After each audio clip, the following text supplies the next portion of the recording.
What's going on, everybody? This is Dominic. Just checking in with you. I was thinking about doing a quick reading of my favorite book, The Denial of Death by Ernest Becker. And just some paragraphs that I thought would be pertinent to some of you, people that are interested in this kind of stuff. Everybody actually deep down, in as far as his thesis is concerned, is interested in this stuff, because deep down in everyone is that terror of death. And his thesis, and what I've subscribed to as well, is that all society, all the creation of everything around us, is a transmutation of that terror of death energy, basically. That we do these things to repress different levels of repression.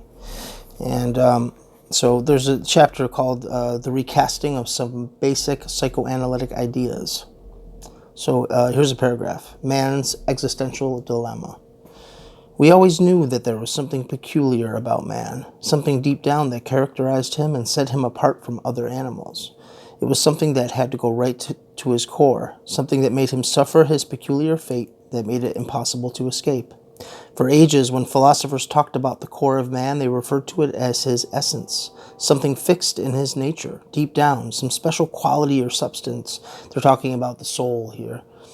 But nothing like it was ever found. Man's peculiarity still remained a dilemma.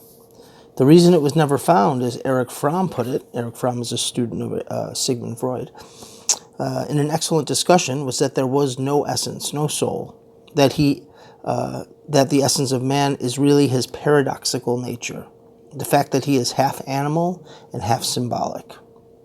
So basically what that means is we are kind of in the middle, as far as we're between men and gods. And this is shown by the fact that we are an animal, we are a primate, we have a heart pumping, blood flowing, shit excreting body that slowly decays and dies. So we are in nature, we are in the animal realm, but we also have this brain, this divine imagination, if you will, of symbols and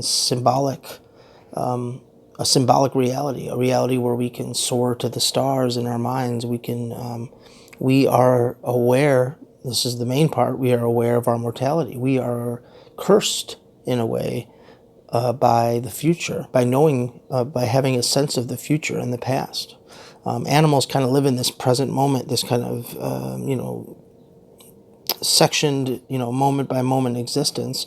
And when they die, it's a few moments of agony and it's over. But us, we have to live with that fear, that knowledge that no matter what we do, no matter what things we build, no matter what buildings are erected, no matter what drugs you take, no matter what job you have, it will all fade away and decay and die along with your friends, family. And you are doomed to your own personal apocalypse for all intents and purposes.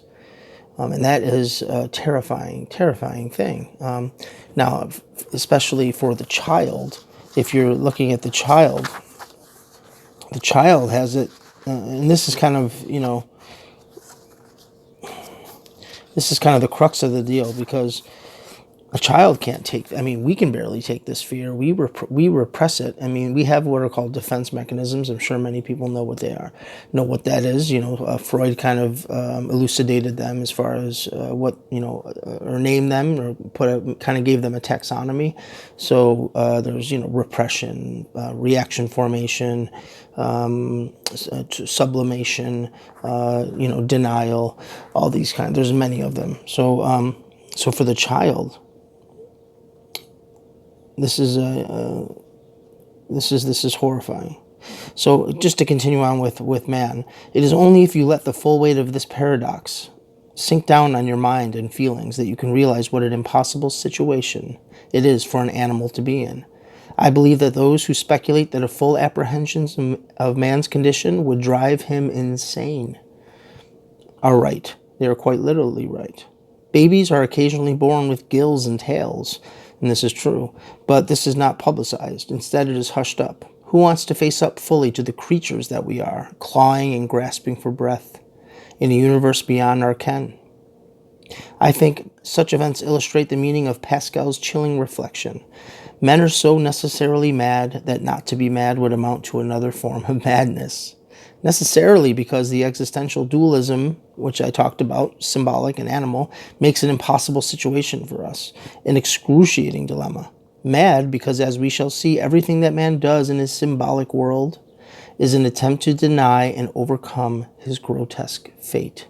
He literally drives himself into blind obliviousness with social games, psychological tricks, personal preoccupations so far removed from the reality of his situation that they are forms of madness.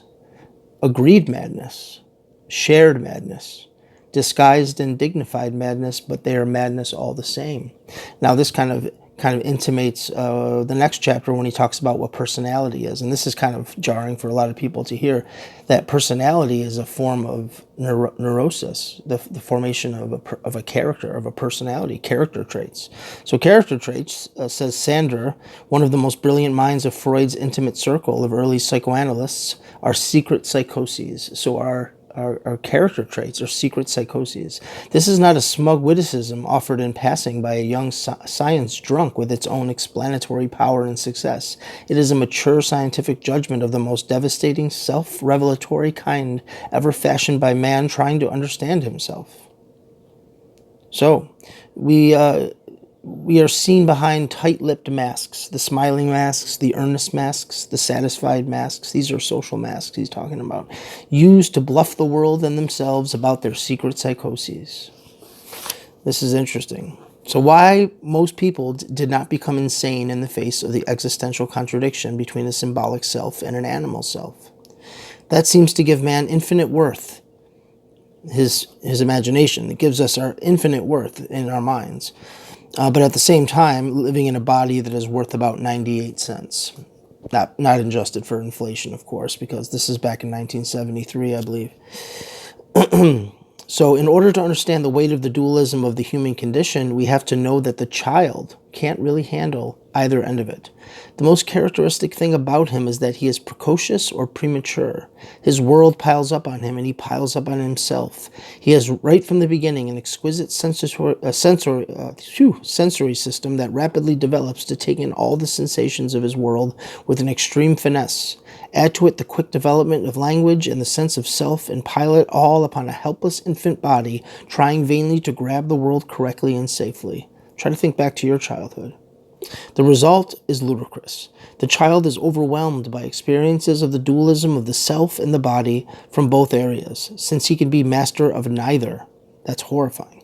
He is not a confident social self, adept manipulator of symbolic categories of words, thoughts, names, or places, or especially of time, that great mystery for him, and for us. He doesn't even work and procreate, do the serious things he sees happening around him. He can't do like father in any way. He is a prodigy in limbo. In both halves of his experience, he is dispossessed, yet impressions keep pouring in on him, and sensations keep welling up within him, flooding his body. Now that's terrifying. Think about it for a child. This is how we children start to learn to repress and to sublimate. Sublimate is a defense mechanism where you turn a particular anxious energy, you kind of transmute it into something that's socially acceptable, something that is useful. Making something, building a table, becoming a carpenter, becoming a doctor, all these kind of jobs. These are all different ways of sublimating that energy and denying the truth of the horror, the terror of death, and repressing it at the same time. The repression is a key defense mechanism. Repression is, if without repression, we would all be absolutely insane, because we would be faced constantly with the truth of our situation. And this is what happens when you meditate and when you really start to get deep within yourself and be with yourself. You start to just see, holy shit, the real truth of your situation is right in your face. And it's there right now for you if you don't believe me. But you are repressing it. You are doing your best, saying what you will. I'm not afraid of death. I'm not this or that. And you are repressing it. There's no doubt about it. This is a universal trait of mankind. And without it, we would all be completely mad. So we live in a shared madness. We live in an agreed madness. Like you said, society is an agreed neurosis. How's that? That's fucking crazy. Society is an agreed psychosis. Personality is a secret psychosis. So society at large is the agreed psychosis. I'll leave you with that. We're at 10 minutes, so I'm out. Good to see you guys. I will be back soon, very soon, with a continuation of this, because I think some people definitely will enjoy it.